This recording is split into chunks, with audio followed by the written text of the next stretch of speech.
Dive with us into the depths of the cursed blue abyss, the Hope Diamond. This gemstone is no mere trinket. It's a massive, awe-inspiring marvel of nature, a sparkling spectacle of 45.5 carats. Its mesmerizing deep blue hue, like the midnight sky studded with stars, captivates the eye and holds it captive. And where might you find this stunning stone today? Nestled within the hallowed halls of the Smithsonian Museum in Washington, D.C., it draws millions of curious souls each year, all eager to witness its legendary beauty. But the Hope Diamond is more than just a pretty face. Its history is steeped in intrigue and mystery, its past woven into the fabric of human events. It has been held by kings, stolen by thieves, and desired by many, yet owned by few. Its journey from the Golconda mines of India to its present home is a tale fraught with danger, betrayal, and allegedly a chilling curse. A curse, you ask? Indeed, whispers of a deadly hex have clung to the Hope Diamond like a shadow for centuries.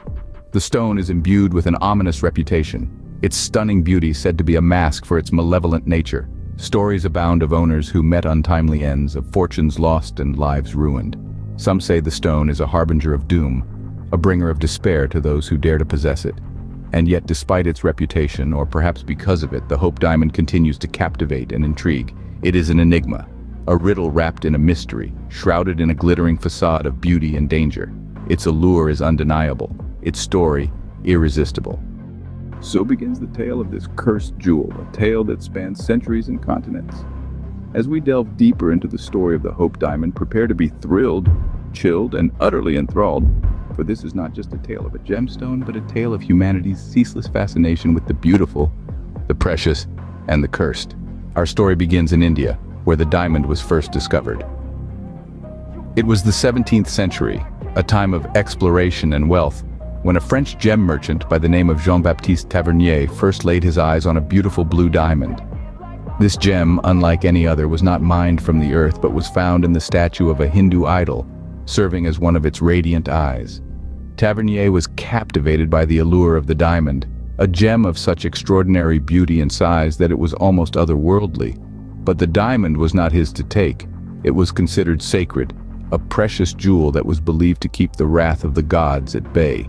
However, Tavernier was not a man of faith. He was a man of ambition, and he decided to steal the diamond. Legend has it that the moment Tavernier plucked the diamond from the idol's eye, the temple priest invoked a curse not just on Tavernier, but on all those who would dare to own the diamond in the future. It was a curse of misfortune and untimely death, a curse that would follow the diamond wherever it went. Tavernier, undeterred by the priest's warnings, returned to France with the diamond. He sold it to King Louis XIV, and soon after, met a gruesome end, supposedly torn apart by a pack of wild dogs. Whether this was the work of the curse or mere coincidence, we may never know. But this was just the beginning of the trail of misfortune that would follow this diamond, this stone of sorrow. From the hands of Tavernier to the French monarchy and eventually to the Hope family from whom the diamond got its name, the curse seemed to leave a wake of tragedy. The owners of the Hope Diamond suffered unfortunate fates, from financial ruin to untimely deaths, stirring whispers of the curse's influence. And so the seed of the curse was sown, a curse that would follow the diamond wherever it traveled. A tale of greed, conquest, and tragedy, the story of the Hope Diamond and its curse continues to fascinate us centuries later. From India, the diamond found its way to France, bringing with it a legacy of death and misfortune. The gem of doom, now known as the Hope Diamond, found its way into the opulent courts of France. It was here, amidst the extravagance and grandeur of the French monarchy, that the diamond's deadly legacy truly began to unfurl. In the mid-18th century, the diamond was purchased by King Louis XV. He had it reset into a pendant for the Order of the Golden Fleece, an emblem of power and wealth. After Louis XV's death, the diamond passed to his grandson, King Louis XVI, and his queen, the infamous Marie Antoinette. Louis XVI and Marie Antoinette, renowned for their decadence and extravagance, were oblivious to the curse that now resided within their court. They reveled in the diamond's beauty, ignorant of the ominous shadow it cast over their reign. As the French Revolution erupted, the diamond's curse seemed to awaken. The monarchy's opulence, once celebrated, now incited rage and resentment. The diamond, a symbol of their luxurious lifestyle, was a stark contrast to the poverty and desperation of the French people. The revolution was merciless. Louis XVI and Marie Antoinette were stripped of their power, their wealth, and ultimately, their lives.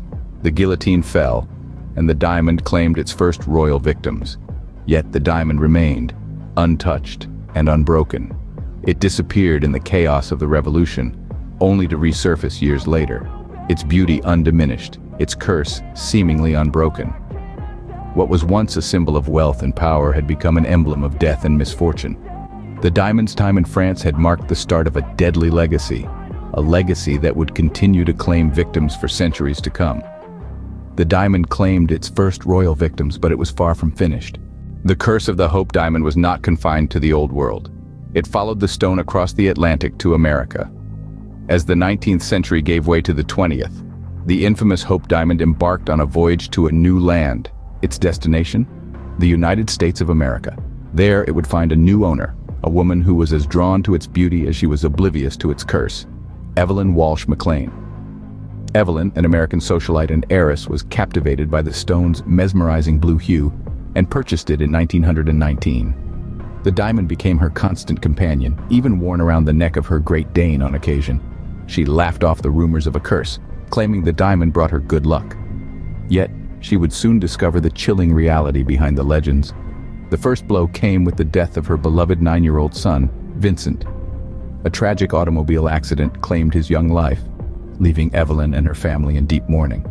Then, her husband, Edward McLean, lost his sanity and was confined to a mental institution, where he spent the remainder of his days. The once cheerful McLean household was now a place of sorrow and despair. But the curse was not done. Evelyn's daughter committed suicide at the tender age of 25. And lastly, Evelyn herself faced an untimely demise, passing away from pneumonia at the relatively young age of 60. The once vibrant socialite, who had laughed in the face of a centuries-old curse, had paid a heavy price for her disbelief. In the end, the Hope Diamond's journey to America was marked by tragedy. The curse had crossed the Atlantic, weaving a tale of sorrow and despair in its wake. It had claimed the happiness of a family, reinforcing its reputation as a harbinger of woe. The curse had made its mark on the New World, laying claim to yet more lives. The final resting place of the Hope Diamond? The Smithsonian Museum. It's now a star attraction, drawing countless visitors each year, all eager to catch a glimpse of its notorious sparkle. But has the museum's fortune changed since acquiring this ill-famed jewel? In 1958, Harry Winston, a New York gem merchant, donated the diamond to the Smithsonian. It was sent through registered mail in a plain brown paper-wrapped box. The story of the man who delivered this package is enough to send shivers down your spine. Meet James Todd, the unsuspecting mailman entrusted with the delivery.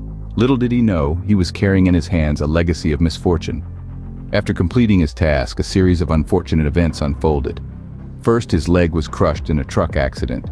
Then he suffered a head injury in a separate incident. But the misfortune didn't stop there.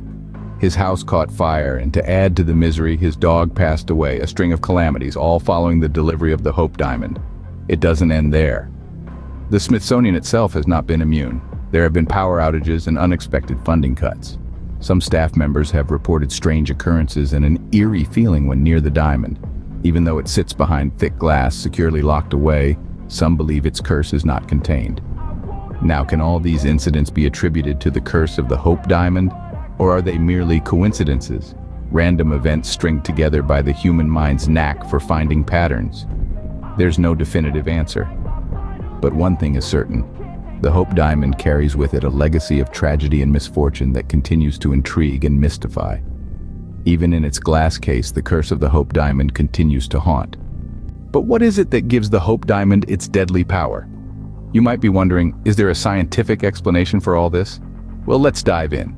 Some have suggested that the diamond could be emitting low levels of radiation, which could be harmful over time. The Hope Diamond, like many natural diamonds, contains trace amounts of uranium, which can indeed emit radiation.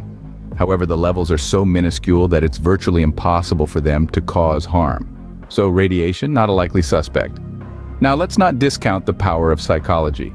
The belief in the curse itself could have a profound impact on those who possess the diamond. It's a phenomenon known as the nocebo effect, where negative expectations can lead to harmful outcomes. If you truly believe that owning this diamond will bring doom, your body might just react accordingly. Stress, anxiety, Even physical ailments can manifest from such a belief, and these can certainly lead to unfortunate events. Another scientific angle to consider is the concept of confirmation bias. This is our tendency to interpret new evidence as confirmation of our existing beliefs. So, if the owner of the Hope Diamond already believes in the curse, they're more likely to attribute any misfortune to the diamond's supposed deadly power. And let's not forget, diamonds are rare, valuable, and often a symbol of power.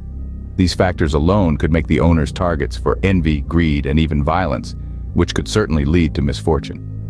In the end, the science behind the curse of the Hope Diamond is not as clear-cut as one might hope. It's a complex interplay of physical science, psychology, and human nature. But one thing's for sure, when it comes to the Hope Diamond, it's not just about a stunning piece of jewelry. There's a story, a legend, and a curse that has gripped the imaginations of people for centuries. Whether it's science or superstition, the curse of the Hope Diamond is a force to be reckoned with. From its origins in India to its home in the Smithsonian, the Hope Diamond has left a trail of devastation in its wake. Its curse, a spectral shadow whispering tales of woe, has woven a tapestry of sorrow with threads of despair and death. The Stone of Sorrow, as it is often called, has lured many with its mesmerizing beauty, only to leave them in ruins. From Louis XVI and Marie Antoinette, who met their end on the guillotine, to the wealthy heiress Evelyn Walsh McLean, who lost her family and fortune, the diamond's curse has shown no mercy. It has crossed oceans, leaving a legacy of tragedy from the heart of India to the streets of Paris and beyond. The Hope Diamond, a stone of unparalleled beauty and unmatched malevolence, continues to fascinate and frighten, and so we leave you with this chilling tale, a reminder of the deadly power of the Hope Diamond's curse.